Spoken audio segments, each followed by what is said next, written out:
S'engager politiquement, c'est comme démarrer un voyage dans l'inconnu, sans connaître ni les obstacles ni la fin. Cela peut s'exprimer de différentes manières, de la participation à des manifestations à l'adhésion à un parti politique. L'engagement politique est important pour la démocratie, car il permet aux citoyens de faire entendre leur voix et de participer à la prise de décision.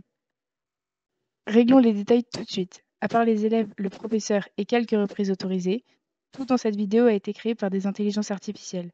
Pas de droit d'auteur, pas de droit à l'image, que du vrai virtuel. Au commencement de l'engagement, il y eut le vote. Là, c'est une femme qui vote. Mais pour en arriver là, il a fallu pas mal d'engagement. Signer des pétitions, par exemple. Pour le vote des pauvres, puis celui des femmes, puis celui des étrangers. La démocratie, c'est jamais gagné. D'ailleurs, l'engagement a souvent été une histoire de minorité. Prenez la lutte pour les droits civiques aux États-Unis, avec ses méga manifestations et ses figures illustres et symboliques. La foule est une allégorie de l'engagement. Le pouvoir de la rue s'exprime dans de grandes démonstrations publiques, signifiant le soutien de milliers de personnes à une cause, soit environnementale, sociale, de défense des droits fondamentaux, d'intérêt particulier. Les luttes syndicales, manifestations ou grèves sont aussi des grands moments d'engagement.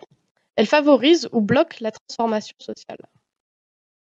Une seule solution, les manifestations! Tous ces mouvements peuvent aussi profiter à certains qui regardent ça de loin, espérant rafler les bénéfices du combat mené sans trop prendre de risques.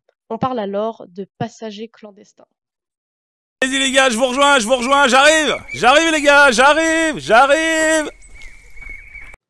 Le militantisme est parfois fait de petits riens, pas très conventionnels. Des lycéens qui réagissent spontanément aux violences faites aux femmes.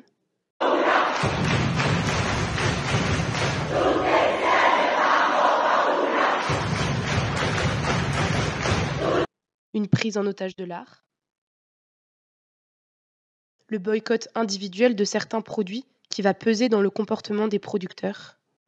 Boycott d'autres produits, par exemple l'achat de produits locaux. Tiens, ça me rappelle l'histoire du colibri qui voulait éteindre l'incendie. Le paradoxe de l'action collective, c'est que toutes ces personnes qui s'engagent ensemble n'y trouvent pas de récompense personnelle. Alors, leur motivation, c'est quoi? Une rétribution symbolique? Un gonflement de l'ego? Ou tout simplement ça?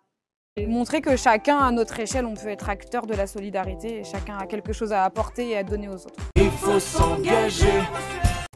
J'ai toujours voulu apporter un petit plus à la société en participant à un collectif qui œuvre avec des idées que je pense justes et équitables.